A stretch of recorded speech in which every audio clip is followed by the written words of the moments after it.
بسم اللہ الرحمن الرحیم۔ رب اشرح لی صدری ویسر لی امری واحلل عقدۃ من لسانی یفقہوا قولی۔ اللہ رب العزت کی اس کائنات میں انسان اشرف المخلوقات ہے، اور انسان کی نسل ایک مرد اور ایک عورت سے آگے بڑھتی ہے۔ اس مرد کا مقام جو ہے اللہ تعالیٰ کے ہاں اس وقت اونچا ہو سکتا ہے جب وہ عورتوں سے اپنے تعلقات اور جو اس کے اوپر حق ہیں عورتوں کے ان کو پورا کرنے والا ہو، اور عورتوں کا مقام جو ہے وہ تب اونچا ہوگا جب وہ اپنے شوہروں کی فرما بردار ہوں اور وہ بھی حق ادا کرنے والی ہوں۔ اور انسانی نسل کی تعلیم و تربیت کا دار و مدار بھی عورت اور مرد کی شخصیت پہ ہی منحصر ہوتا ہے کہ وہ کس طرح سے اپنے بچوں کی پرورش کرتے ہیں۔ اسلام سے پہلے عورت کا کوئی خاص مقام نہیں تھا، بلکہ جب کوئی لڑکی پیدا ہوتی تھی تو اس کو دفن کر دیا جاتا تھا، اس کو زندہ ہی دفن کر دیتے تھے۔ اسلام نے عورت کو جو ایک مقام دیا، اور ہر حیثیت میں، چاہے وہ بہن کی حیثیت سے یا بیٹی کی حیثیت سے یا بیوی کی حیثیت سے، ماں کی حیثیت سے، ہر حیثیت سے عورت کو ایک اعلیٰ مقام دیا ہے۔ یہ فرمایا بیٹی کی حیثیت سے، ایک حدیث ہے، آپ صلی اللہ علیہ وسلم نے ارشاد فرمایا کہ اپنی اولاد میں انصاف کرو اور بیٹوں کو بیٹیوں پر افضل مت سمجھو، مطلب بیٹیوں کو بھی ان کا حق دو اور بیٹوں پر ان کو افضل مت کرو، مطلب بیٹے افضل جو نہیں ہے۔ اسی طرح سے بہن کے لیے اللہ تعالیٰ نے اس کا وراثت میں اس کا حصہ رکھا اور اس کا حق بتایا کہ بہنوں کا بھی حق ہے۔ اسی طرح بیوی کے بارے میں آپ صلی اللہ علیہ وسلم کا ارشاد ہے کہ تم سب میں بہتر وہ ہے جو اپنی بیویوں کے ساتھ بہتر ہے، اور میں تم سب میں اپنی بیویوں کے ساتھ سب سے زیادہ بہتر ہوں۔ اور ماں کا حق جو ہے اور ماں کا درجہ جو ہے اس کے بارے میں تو ایک نہیں بلکہ کتنی حدیثیں اور کلام پاک میں بھی ماں باپ کا ذکر اور اس قدر ہے کہ اس کا تو کوئی بس کہنا ہی نہیں ہے۔ ایک حدیث ہے، آپ صلی اللہ علیہ وسلم نے ارشاد فرمایا کہ جس کے ماں باپ یا ان میں سے کوئی ایک اگر بڑھاپے کو پہنچے اور وہ ان کی خدمت کر کے اگر جنت حاصل اگر وہ نہ کر سکے تو اس پر اللہ کی لعنت ہے۔ کتنی سخت بات ہے کہ جو جنت کو اللہ تعالیٰ نے جو جنت کا حصول جو ہے ماں باپ کی خدمت میں بھی رکھا ہے، کہ جو ماں باپ کی خدمت کرے گا اس کے لیے یہ اللہ تعالیٰ کا انعام ہے۔ اسی طرح بتایا کہ جنت جو ہے وہ ماں کے قدموں کے نیچے ہے اور باپ جنت کا دروازہ ہے۔ ایک اور حدیث میں آتا ہے کہ ایک صحابی نے آپ صلی اللہ علیہ وسلم سے معلوم کیا کہ میرے لیے سب سے زیادہ حسن سلوک کا حقدار جو ہے کون ہے؟ آپ صلی اللہ علیہ وسلم نے کہا تیری ماں۔ پھر معلوم کیا اس کے بعد تو پھر کہا تیری ماں، پھر کہا اس کے بعد پھر کہا تیری ماں۔ 3 بار جو تیری ماں کہا، اور جب چوتھی بار معلوم کیا تو کہا تیرا باپ۔ تو ماں کا درجہ جو ہے باپ سے 3 گنا زیادہ ہے، اور ماں کا حق بھی زیادہ ہے چونکہ وہ زیادہ مشقت اور زیادہ محنت اولاد کی پرورش میں بھی اور پیدائش میں بھی اور ہر طرح سے وہ تکلیف اٹھانے میں اور محبت میں وہ بہت اعلیٰ ہے۔ اسی سلسلے میں 1-2 واقعات اور یہ حدیث، تو عورت کے انتخاب میں بھی اور مرد کے انتخاب میں بھی جب وہ ایک دوسرے سے نکاح کر رہے ہوں تو اس بات کا خیال رکھا جائے کہ دینداری کو ترجیح دی جائے دوسری چیزوں پر۔ یہ دونوں کے لیے یہ اس لیے ہے کہ اولاد کی تربیت اس وقت تک اچھی نہیں ہو سکتی جب تک خاص طور سے ماں اور باپ بھی اگر دیندار جو ہے نہیں ہے تو پھر اولاد کی تربیت بھی پھر اس طرح نہیں ہو سکتی جس طرح سے ہونی چاہیے۔ ایک جو تابعی تھے ابو الاسد الدولی، ان کو یہ شرف بھی حاصل ہے کہ انہوں نے کلام پاک میں اعراب لگانے کا ان کو شرف حاصل ہوا۔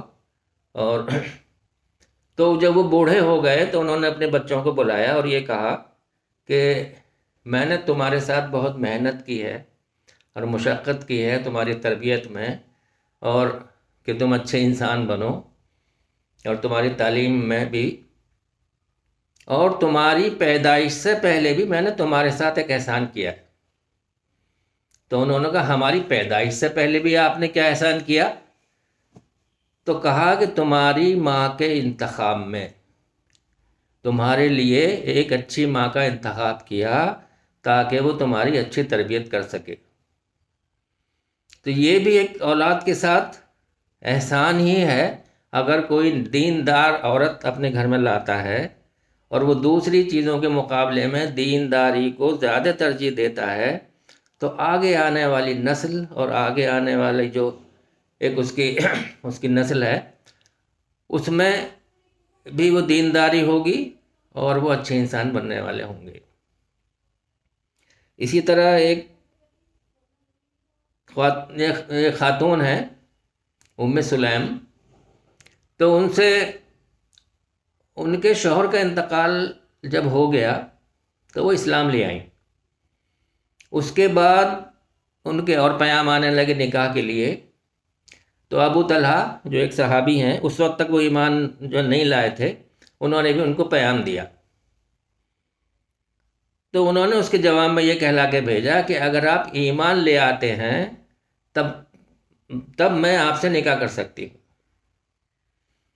تو انہوں نے سمجھا کہ شاید یہ جو ٹال ٹول بس کر رہی ہے اس ایسے ہی نکاح کے سلسلے میں، تو انہوں نے ان کو لالچ دینے کے لیے کہا کہ وہ بہت مالدار صاحبی تھے، انہوں نے کہا بہت مال و دولت اور سونا چاندی میں دینے کو تیار ہوں اس نکاح کے بدلے میں۔ انہوں نے کہا ام سلیم نے کہ مجھے کچھ نہیں چاہیے، آپ کی مال و دولت چاہیے نہ سونا چاندی چاہیے، صرف آپ کا ایمان لانا ہی یہ شرط ہے میرے ساتھ نکاح کے لیے، اور مہر میں آپ کا ایمان لانا ہی میرے لیے مہر ہو جائے گا۔ اگر آپ ایمان لاتے ہیں تو وہی مہر ہوگا میرے نکاح کا۔ تو انہوں نے کچھ سوچا اور پھر وہ آپ صلی اللہ علیہ وسلم کے پاس گئے اور آپ کے ہاتھ پہ بیعت کی اور ایمان لے آئے، پھر ان کا نکاح ہوا۔ تو سیرت نگار لکھتے ہیں کہ ام سلیم کا نکاح کی مہر جو ہے، سب سے مہنگا نکاح اور سب سے قیمتی جو مہر تھی وہ ام سلیم کی ہی تھی، جو ان کے نکاح میں ان کے شوہر نے ان کو دی۔ اسی طرح سے انہی کا ایک قصہ ہے ام سلیم کا، کہ عورتیں پھر کس طرح سے اس طرح کی نیک عورتیں اور دیندار عورتیں جو ہوتی ہیں وہ گھر کے ماحول کو کس طرح بنا کر رکھتی ہیں اور سنوارتی ہیں، اور پورے گھر کو اور شوہر کے ساتھ وہ کس طرح سے برتاؤ کرتی ہیں۔ کہ ام سلیم کا ایک واقعہ تھا کہ ان کے شوہر ایک بزنس کے سلسلے میں کہیں باہر گئے اور کئی دنوں کے بعد گھر واپس آئے، شام کو پہنچے تو ان کا ایک بیٹا بیمار تھا۔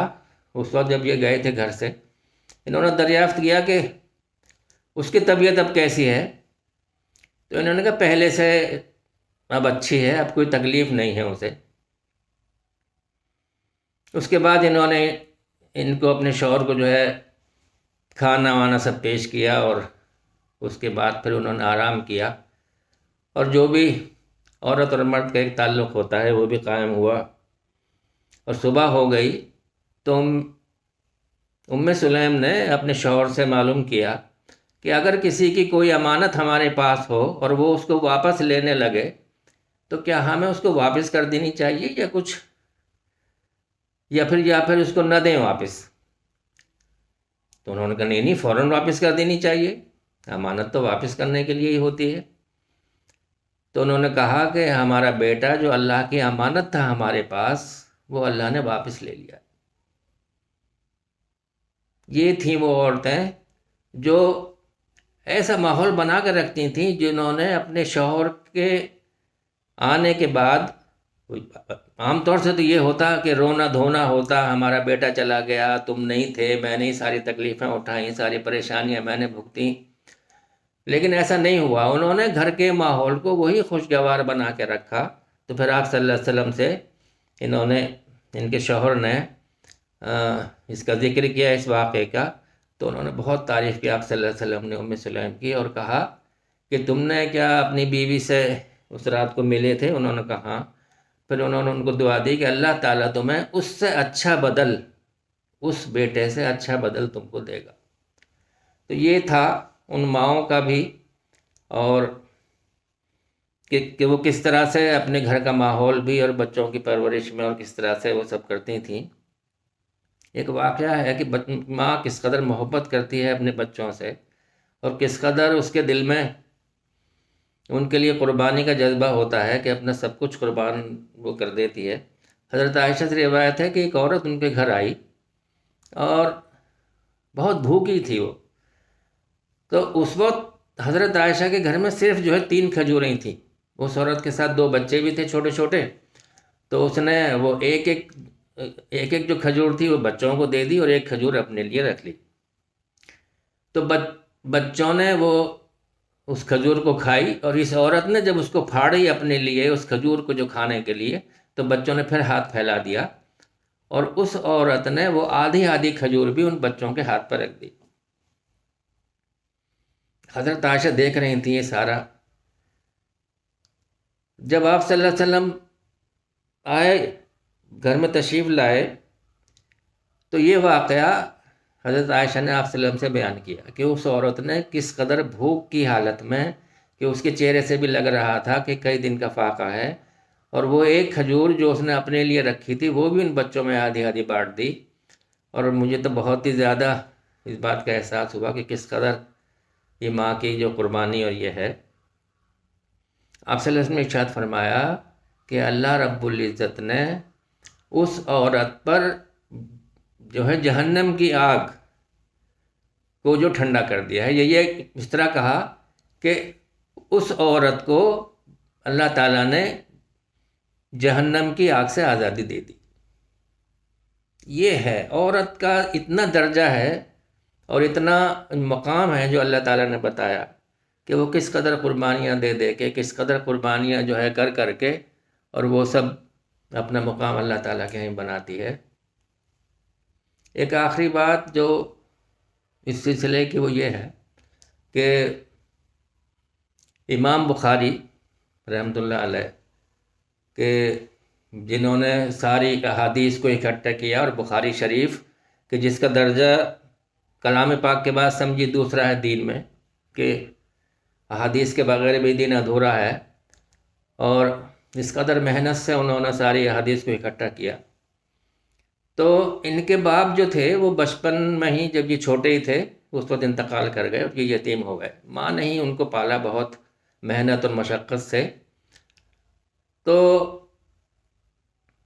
انہوں نے پھر یہ، ماں نے اپنے دل میں عہد کیا کہ میں ان کو دین کے لیے ہی، ان کی خدمتیں جو ہوں گی، اور ان کو دین کے لیے ہی میں نے ان کو سمجھ صرف کرنا ہے. اور اب یہ ہوا کہ بچپن میں ہی ان کی آنکھیں چلی گئیں. یہ چھوٹے ہی تھے کہ ان کی بینائی چلی گئی.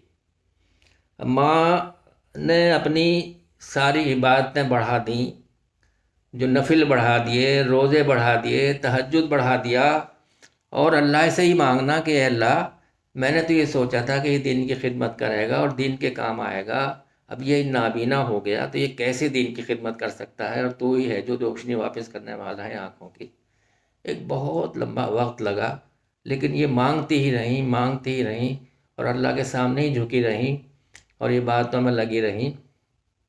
تو ایک دن آپ صلی اللہ علیہ وسلم کے خواب میں دیکھا، ایک روایت میں ہے کہ آپ صلی اللہ علیہ وسلم ان کے خواب میں آئے اور کہا کہ اسماعیل کی آنکھوں کی روشنی واپس آ گئی.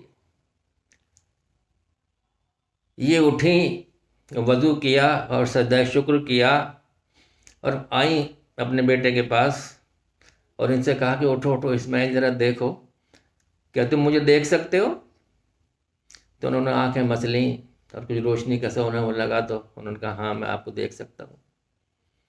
یہ تھیں وہ عورتیں کہ جنہوں نے بڑے بڑے کام اللہ سے کرا لیے، اور بڑے بڑے عبادتوں کے بعد اللہ سے ایک تعلق پیدا کرنے کے بعد، اور پھر اپنے بیٹے کی پرورش بھی ایسی کی کہ وہ امام بخاری بنے، اور امام بخاری وہ ایسے ہی نہیں بن گئے۔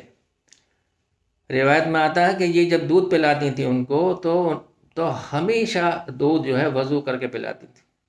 ایک روایت میں یہ بھی آتا ہے کہ 2 نفل پڑھتی تھیں تب دودھ پلاتی تھی۔ تو یہ تھیں وہ عورتیں، اور یہ تھیں وہ مائیں کہ جن کے درجے اللہ تعالیٰ کے ہاں بھی ہوں گے۔ اور مائیں تو سبھی کی، مائیں تو کوئی بھی بشر ہے اس دنیا میں جو بھی، ہر بچہ ایسے نہیں پل گیا ہے، ہر بچے کے لیے اس کی ماں نے مشقت کی ہے۔ تو ہمارے اوپر جو اللہ نے یہ فرض رکھا ہے کہ ماں کی خدمت کرو، اور ان کے سامنے یہ آتا کہ اف بھی مت کرو۔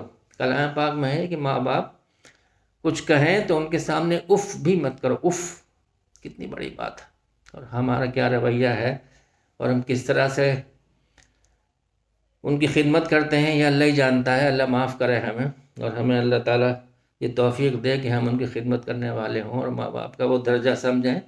اور پھر ہم بھی ماں باپ بنتے ہیں، جب ہمارے ماں باپ کو ہم جس طرح کرتے ہیں ان کے ساتھ رویہ، ہم بھی ماں باپ بنتے ہیں، ہمیں تب پتہ چلتا ہے کہ کیا معاملہ ہے۔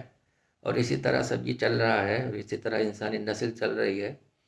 تو اگر ہر کوئی اس کوشش میں رہے کہ اپنی اولاد کی پرورش وہ اچھی کرے گا، اور دین کی طرف اس کو رجوع رکھے گا، اور اللہ کی طرف اس کو جھکا کے رکھے گا، تو یہ دنیا بھی اور آخرت بھی تبھی کامیابی ہے اس کی۔ اللہ تعالیٰ ہمیں عمل کی توفیق عطا فرمائے۔